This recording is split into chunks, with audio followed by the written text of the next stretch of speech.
Bonjour à tous, bon vendredi et bienvenue dans Bonjour chez vous. On est très heureux de passer cette dernière journée de la semaine ensemble et aujourd'hui, on va parler de la paix. Sois en paix, Dieu te protégera.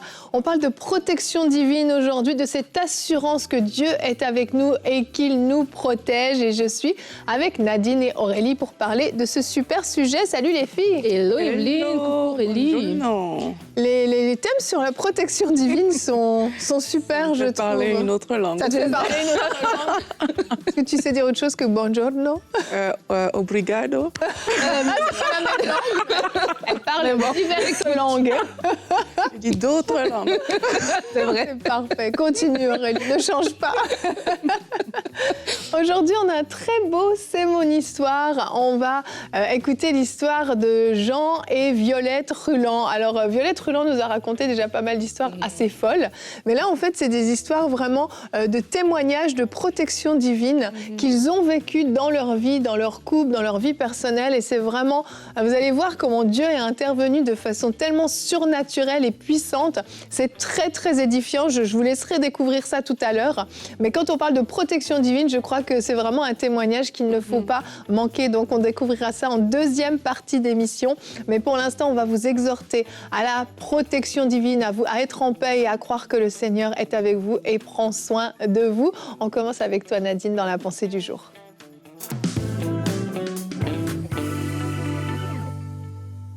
Oui, notre Dieu est tout puissant, il prend soin de ses enfants. Ce matin, je regardais une émission de EMCI et sur les commentaires, il y a une dame qui écrivait que elle s'est levée le matin, elle allait sortir et elle a eu envie de prier. Elle s'est fait la réflexion qu'elle n'avait pas pris le temps de prier. Elle est retournée dans ce lieu de prière et en sortant, en se dirigeant vers le travail, quelques mètres en fait, avant d'arriver au travail, elle a failli avoir un accident mortel. Et elle s'est dit, « Oh mon Dieu, merci Seigneur de m'avoir protégée parce que oui, Dieu protège ses enfants. » La Bible dit dans le psaume 91, les versets 1 à 2, « Celui qui repose sous l'abri du Très-Haut repose à l'ombre du Tout-Puissant. Je dis à l'Éternel, mon refuge et ma forteresse, mon Dieu en qui je me confie. » Oui, la protection divine est disponible pour nous parce que Dieu prend soin de nous. Il a les moyens de le faire. Il est tout puissant. Il va le faire de plusieurs manières. Il le fait en utilisant des gens pour nous avertir. J'aimerais avec vous aller dans l'histoire de Paul dans le livre des Actes. Lorsque Paul doit se rendre à Jérusalem, la Bible nous dit, Acte 23, verset 16, « Mais le fils de la sœur de Paul entendit parler du guet-apens et il alla dans la forteresse en informer Paul. » Il y avait des gens qui s'étaient promis de ne pas manger jusqu'à ce qu'ils aient tué Paul. Et alors que cet enfant-là, ce neveu de Paul a entendu l'histoire, il est allé rapporter. Et Dieu va se servir même des gens pour vous avertir d'un danger, pour vous protéger. Il va aussi vous faire trouver faveur auprès d'inconnus et va utiliser ces personnes-là pour vous secourir. Parce que l'histoire continue en disant que le commandant renvoyait le jeune homme après lui avoir recommandé « Ne dis à personne que tu m'as dévoilé cela ». Ensuite, il appela deux officiers et dit « Tenez-vous prêts dès 9 h du soir, 200 soldats, 70 cavaliers, 200 archers pour aller jusqu'à Césarée. Préparez aussi des chevaux pour conduire Paul sain et sauf au gouverneur Félix. » Dieu a utilisé cette personne qui n'était même pas dans le camp de Paul, mais parce qu'il voulait tellement protéger Paul, cette personne voulait que Paul soit conduit sain et sauf. Et elle a mobilisé 200 soldats, 70 cavaliers, 200 archers. Toute cette panoplie de personnes mobilisées pour protéger Paul. Et même si un accident vous arrive, on continue encore avec l'histoire de Paul, Dieu va vous sauver. Parce que plus tard, Acte 28, la Bible dit ils se sont échoués sur l'île de Malte. Et au verset 5, alors qu'une vipère a tenu la main de Paul, la Bible dit « Mais Paul a secoué l'animal dans le feu et n'a ressenti aucun mal. Ces gens s'attendaient à le voir enfler ou tomber mort subitement. Après avoir longtemps attendu, voyant que rien et qu'il ne lui arrivait aucun mal, ils ont changé d'avis et déclaré que c'était un Dieu. » Et donc là, encore une fois, Paul se retrouve maintenant sur une île. Et là, il y a un accident comme ça qui arrive, une vipère qui lui touche et Dieu a encore sauvé Paul, Dieu a encore gardé la vie de Paul. Et ça nous montre en fait la protection divine. Je vous parlais que Dieu est un Dieu qui nous protège. Alors que Dieu avait dit à Paul que Paul devait se rendre à Jérusalem, Jérusalem, alors que plein de choses le sont arrivées, Dieu a mis sa main pour le garder. Et vraiment, le but de ma pensée est de vous exhorter à avoir cette paix. Alors que vous êtes un enfant de Dieu, Dieu marche avec vous et il va utiliser les gens autour de vous pour vous protéger. Il va vous faire trouver faveur. Ou les autres personnes, quelque chose de mal va leur arriver, alors que vous êtes son enfant, il prend soin de vous et il vous protège. Amen. Super édifiant de regarder le parcours de Paul, parce qu'effectivement, il y a beaucoup d'épisodes en fait où on voit clairement la main de Dieu qui l'a protégé. Et en fait, je me dis, là, c'est clairement écrit, c'est noir sur blanc, on le sait. Mais dans notre vie, combien de fois en fait Dieu nous a protégés et même on l'a pas su. On n'a même pas été conscient de ce que Dieu avait fait. Combien de fois Dieu nous a évité des dangers, des accidents, des situations, parce que il a parlé des fois à notre témoignage intérieur. Oui. Peut-être qu'il a utilisé quelqu'un pour nous retenir. Je pense à ces personnes lors du World Trade Center, lorsque les avions se sont écrasés dans le World Trade Center. Plusieurs témoignages sont arrivés après de personnes qui ont ressenti qu'ils ne devaient pas aller au travail ce jour-là. Et ce n'était pas de la paresse. Attention, c'est vraiment leur témoignage intérieur. D'autres qui ont été bloqués dans des embouteillages, dans le métro, et qui étaient tellement en rage de se dire « je vais être en retard », et finalement, ils ont été épargnés. Et en fait, Dieu vraiment veille sur nous de toutes sortes de façons. Il n'y a pas une manière précise, en fait. Mais Dieu a sa main sur nos vies. Et d'avoir cette assurance-là, je trouve que ça nous donne cette paix, cette certitude, ce calme en fait intérieur qui fait qu'il y a des gens, et on est dans une société où on parle beaucoup d'anxiété. Oui. C'est vraiment, les gens même s'approprient, disent mon anxiété. Les jeunes particulièrement, quand on regarde des statistiques, les jeunes sont vraiment soumis à énormément d'angoisse, de peur, d'inquiétude pour leur futur, pour l'environnement et tout un tas d'autres choses. Et en fait, en tant qu'enfant de Dieu, on peut avoir cette assurance que Dieu nous protège quoi qu'il arrive. Oui, il y a des tremblements de terre, oui, il y a des tornades, oui, il se passe tout un tas de choses, mais la main du Seigneur est sur nous simplement parce qu'il l'a promis. Et notre verset du jour nous y exhorte, le psaume 91 au verset 10. Bien sûr, vous pouvez lire tout le psaume 91 qui est le chapitre par excellence de la protection divine. Mais j'aimerais qu'on s'arrête sur le verset 10. Aucun malheur ne t'arrivera, aucun fléau n'approchera de ta tente. C'est une promesse que le Seigneur nous fait dans ce verset. Effectivement, et quand tu parles, je ne sais pas pourquoi, mais j'ai vraiment à cœur des mamans. Parfois qu'on a un enfant et qu'on sait que c'est ton enfant, tu fais tout, tu mets tout en place pour assurer la protection de cet enfant-là. Mais il y a aussi ce lâcher-prise. Quand tu as parlé d'anxiété tout à l'heure, c'est là où j'ai pensé à ça. Il y a aussi ce lâcher-prise qui doit venir dans le cœur des parents. C'est que oui, c'est ton enfant, mais Dieu veille également sur lui. Amen. Et Dieu saura protéger cet enfant-là. C'est pas juste avec tes beaux mots que tu vas y arriver, mais vraiment avoir cette assurance-là que même pour nos enfants, le Seigneur, il est là et il est fidèle. Il est fidèle vis-à-vis de nous, mais il est aussi fidèle dans la vie de cet enfant-là. Et ça, je pense que c'est peut-être quelque chose qu'il faut faire, un lâcher-prise que les parents doivent avoir par rapport à leurs enfants. Je me rappelle, j'en parle souvent, j'ai eu cet accident quand j'avais 7 ans. Et ma mère, parce que mon père avait voyagé pour une fois qu'on ne nous amenait pas à l'école. Il a fallu que j'aie un accident ce jour-là. Mais ma mère a dit qu'au moment où je suis sortie, elle a posé le regard sur moi et elle a dit « Seigneur, amène-la et ramène-la ». Wow. J'étais avec mes autres frères et sœurs, mais dès qu'elle a mis ses yeux sur moi, c'est comme une prière est sortie naturellement de sa bouche et puis il y a eu tout ce qui s'est passé par la suite. Donc tout ça pour dire quoi? C'est que je pense que c'est le Saint-Esprit en fait qui l'a saisi à ce moment-là.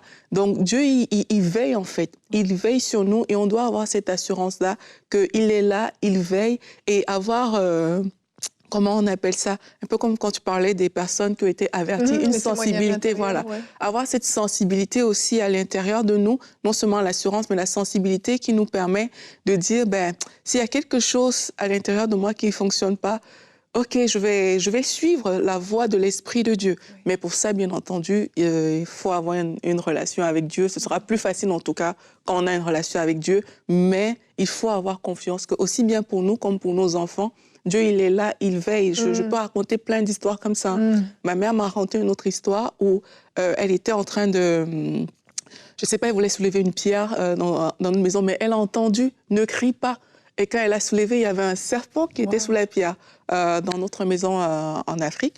Et puis là, ben, elle a juste remis la pierre, tu vois. Donc Dieu, il parle à l'intérieur de nous et franchement, il faut avoir cette assurance. Dieu, il veille, il veille, il veille. Même si tu te dis, ah, mais moi, je ne l'entends pas, moi, je fais pas ci. Je suis sûre que ma mère, dans les mêmes conditions, ce serait été la même chose. Mais pourtant, le Seigneur a agi, il a intervenu, elle a eu cet élan dans son cœur. Donc, vraiment avoir cette confiance-là.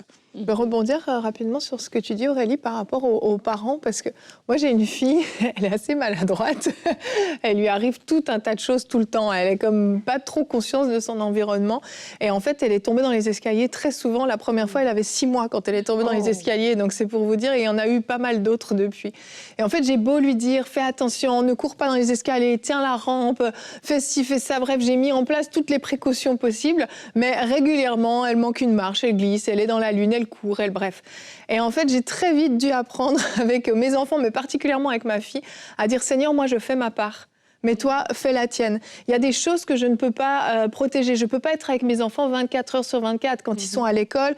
Dès qu'ils ont une sortie particulière, des fois, ils vont faire du ski avec l'école ou bien ils vont faire une sortie ou autre. Toujours dans la voiture, je dis aux enfants, venez, on va prier. On va prier que Dieu vous protège, puis que Dieu protège aussi les enfants de l'école. Je dis, vous êtes des lumières. Mais d'avoir ce réflexe-là, de dire à Dieu à un moment donné, moi, je ne peux pas protéger partout. On peut mettre des sécurités, on peut emballer nos enfants dans des oreillers. Ça ne changera rien, qu'il peut leur arriver quelque chose. Et à un moment donné, ce lâcher-prise dont tu parles est essentiel, et de réaliser que il y a ma part et il y a la part de Dieu. Et je fais confiance que Dieu est fidèle et que sa part, en fait, il va l'accomplir aussi dans la vie de mes enfants. Absolument, c'est tellement vrai pour les parents. Et alors qu'Aurélie parlait d'assurance, je crois aussi ça, c'est quelque chose qui c'est important d'avoir l'assurance que Dieu est avec nous. Tu sais, quand je parle de l'histoire de Paul, c'est vraiment intéressant de voir comment Paul, à un moment donné, le Seigneur va même lui dire « Ne crains pas ».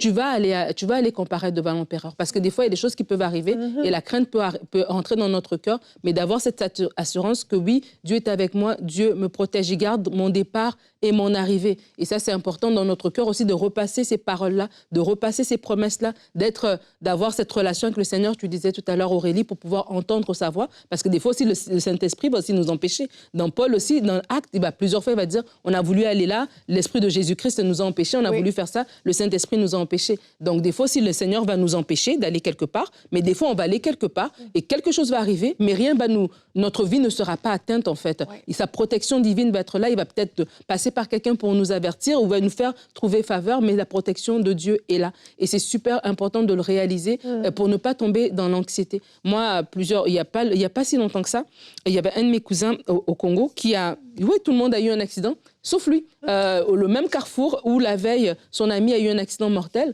le lendemain, il a eu un accident aussi, mais le Seigneur l'a préservé. Et il s'est levé le matin, et c'est les prières de sa maman qui l'accompagnent. Et plusieurs fois encore d'autres témoignages, on en a tellement, surtout dans des pays, des fois où il n'y a pas la sécurité, et tu vois vraiment que c'est la main de Dieu, en fait, qui garde. Et ça, c'est valable partout. Et vraiment, en tant qu'enfant de Dieu, ne pas tomber dans l'anxiété, comme tu disais tout à l'heure, Yveline, mais de se rappeler, Seigneur, tu es avec moi, tu marches avec moi, tu me gardes, mon pied ne chancelle pas, mon pied ne heurte pas une pierre parce que tu es avec moi. Quand j'arrive quelque part, je suis consciente que c'est pas juste moi. Il y a une armée d'anges qui m'accompagnent, qui me gardent devant et de derrière. Comme Paul, il y avait 200 soldats pour une personne, plus les archers, plus... Tu te dis, mais c'est incroyable. Et nous aussi, en tant qu'enfants de Dieu, on n'a peut-être pas 200 soldats, mais on a une armée d'anges qui est avec nous et on doit être en paix. Ça me fait penser, un jour, mon petit frère m'a appelé et je sais pas, ils avaient eu un truc et puis ils ont une grande peur qui s'est manifestée.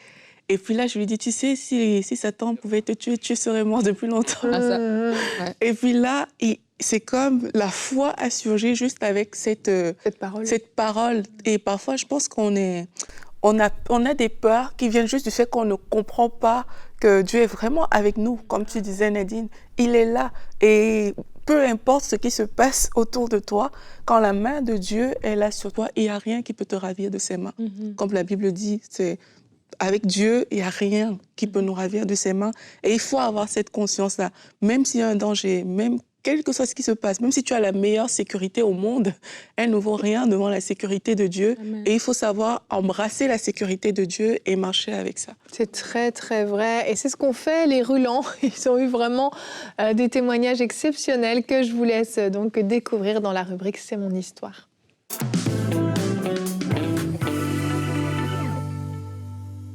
Et on se retrouve pour notre rubrique C'est mon histoire. Et aujourd'hui, j'ai le plaisir d'avoir avec moi un couple que je voulais recevoir depuis longtemps. Ce sont les pasteurs Violette et Jean Ruland. Bonjour à tous les deux. Bonjour. Vous allez bien? Bien, merci, oui. Un plaisir vraiment de vous avoir. Alors je dis que je voulais vous avoir depuis longtemps parce que vous avez des histoires extraordinaires à nous raconter. Et aujourd'hui, on va parler spécifiquement de protection vraiment surnaturelle que vous avez vécue. Alors la liste des histoires que vous aviez était gigantesque. On a fait le tri, on en a choisi 3, mais il y en a plein d'autres. Et la première, elle est quand même assez incroyable.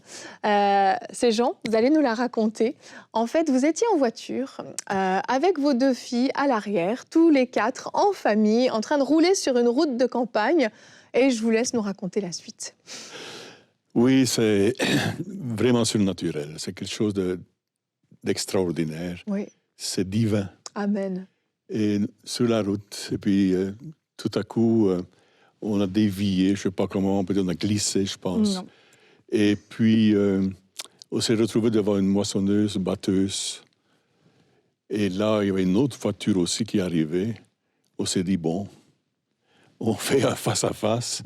Vous fonciez sur la moissonneuse batteuse et la voiture d'en face, en fait. Oui, c'est ça. Il n'y avait aucune issue. Aucune issue. Vous fonciez dessus. Aucune issue. Puis, évidemment, moi, je me souviens, c'était un cri de détresse, quoi. Jésus! Et puis, tout à coup, la voiture s'est levée, s'est soulevée. Et elle est passée par-dessus. Par-dessus la moissonneuse batteuse oui. et la voiture. Oui. Oui. Elle a volé. Volée. Et puis, nos filles étaient en arrière. Et elles avaient vu le film avec Rabbi Jacob. Elle dit, c'est comme Rabbi Jacob. Je ne sais pas si vous avez vu ce film-là, mais où à un certain moment, ils sont pris dans une circulation. Et les 4 passagers descendent de la voiture, prennent leur bout, leur côté chacun, devant, arrière, lèvent la voiture et passent la voiture par-dessus les autres voitures. Et vous, c'était des anges qui ont fait la même chose avec vous? Sans doute que c'était, bien sûr, oui, des anges, c'était surnaturel. Cette voiture qui a commencé à se soulever, puis passer par-dessus, c'est... Vous vous êtes vu littéralement passer par-dessus la moissonneuse batteuse et vous avez atterri de l'autre côté et vous avez continué votre On a route continué notre chemin. comme si de rien n'était. Comme rien n'était. Mais silencieux.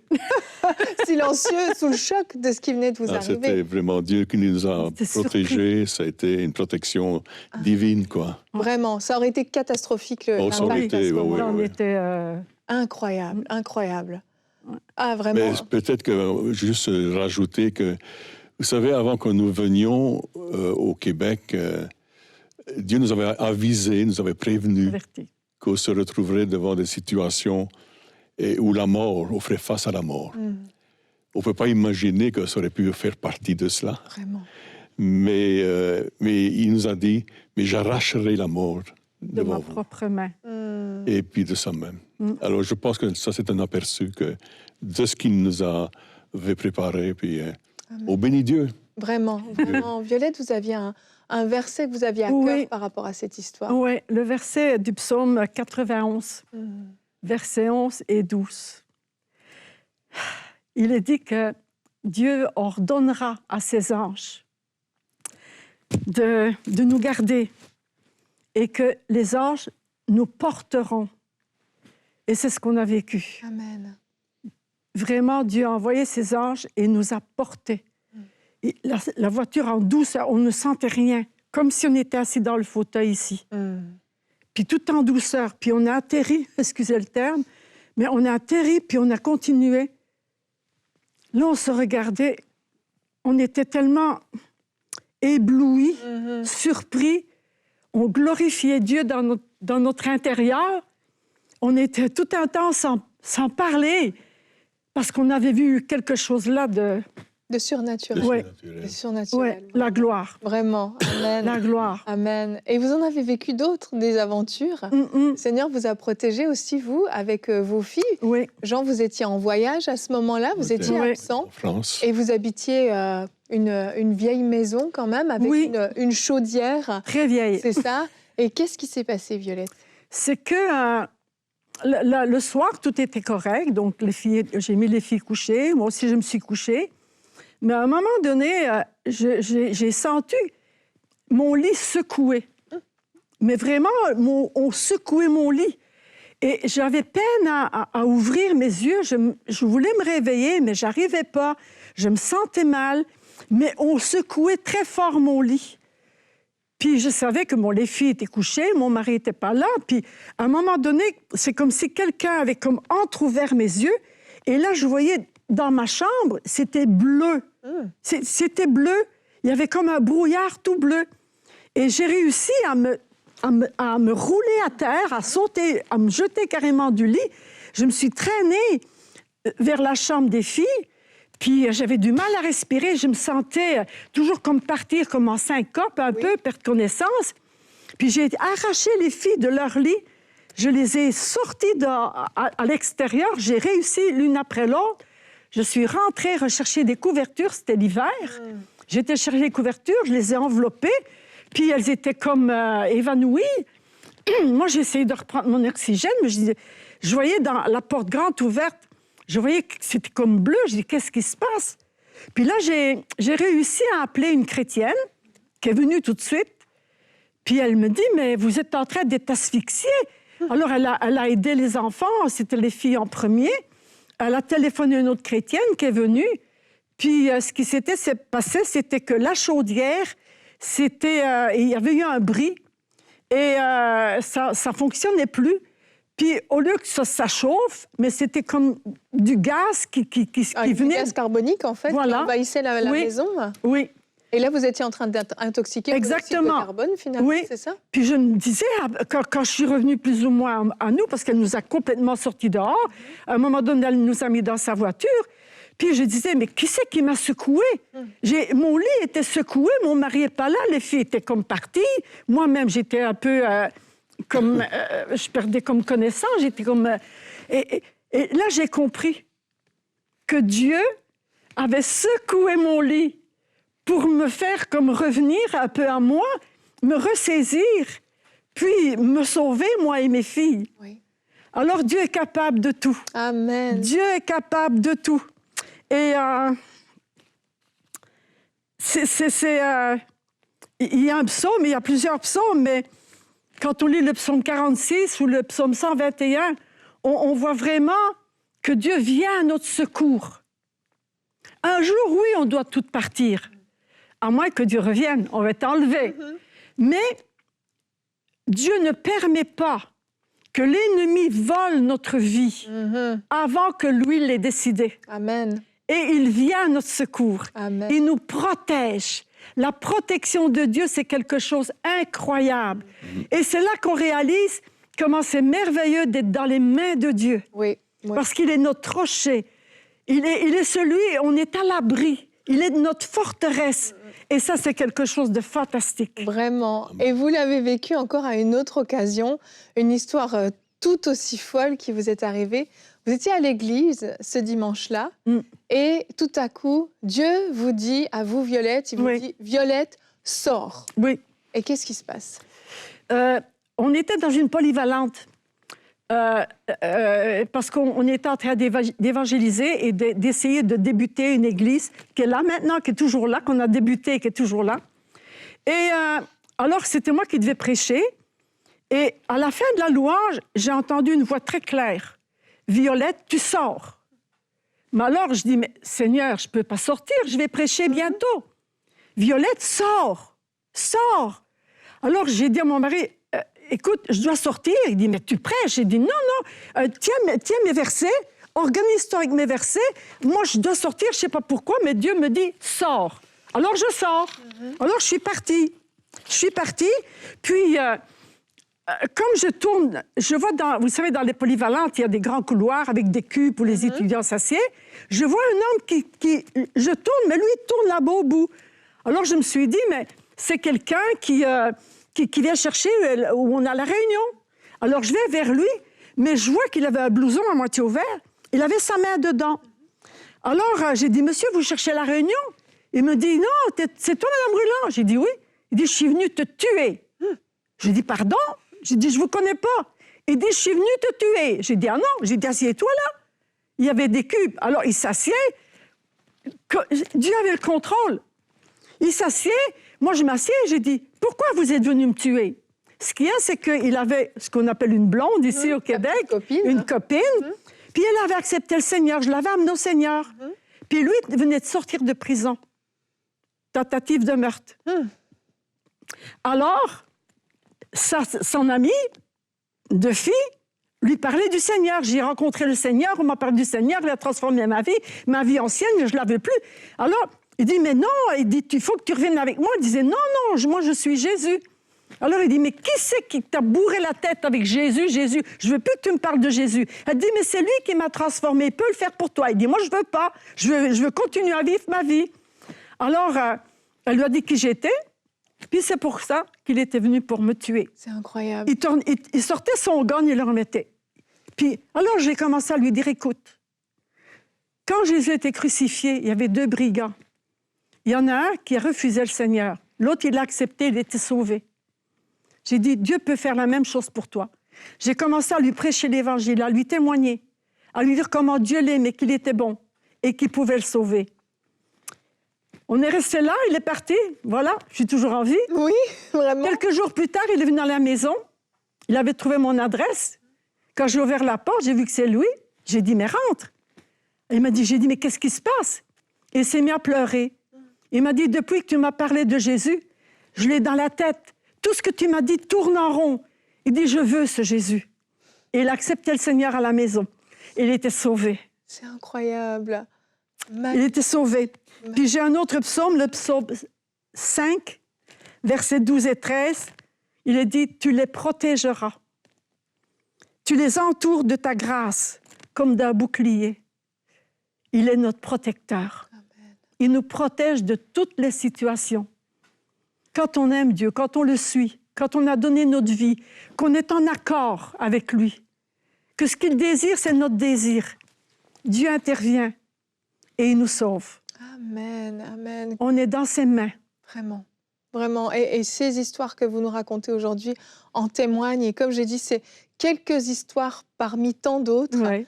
Mais on voit la main de Dieu. On voit comment il avait anticipé les situations, des choses auxquelles vous avez fait face, vous ne pouviez rien faire. Cette moissonneuse-batteuse, il n'y avait pas de solution. Ce gaz carbonique, il n'y avait pas de solution, mais il vous a réveillé, il a agi et il a même sauvé cet homme qui venait pour vous tuer. Ça, c'est notre Dieu, c'est le Dieu qui nous protège. Merci à tous les deux d'être venus vous raconter vos histoires. Merci beaucoup. Énorme, franchement. Yes, bravo Jésus. Vraiment, vraiment, j'aime trop pouvoir même réécouter encore leur histoire. C'est édifiant. Vraiment, Merci vraiment. Seigneur. Amen, amen, vraiment. Et c'est des chrétiens. C'est pas des gens particuliers, c'est des chrétiens, des enfants de Dieu, tout comme vous à la maison. Et ce que Violette et Jean ont expérimenté, vous pouvez l'expérimenter vous aussi. Alors que le Seigneur vous remplisse de sa paix vraiment et que vous puissiez avoir cette assurance qu'il est le Dieu qui vous protège. Et lorsque vous réclamez sa protection, eh bien, il le fait parce qu'il est fidèle. Je vous souhaite un très, très bon week-end et on se retrouve la semaine prochaine pour de nouvelles émissions de Bonjour chez vous. Bye bye.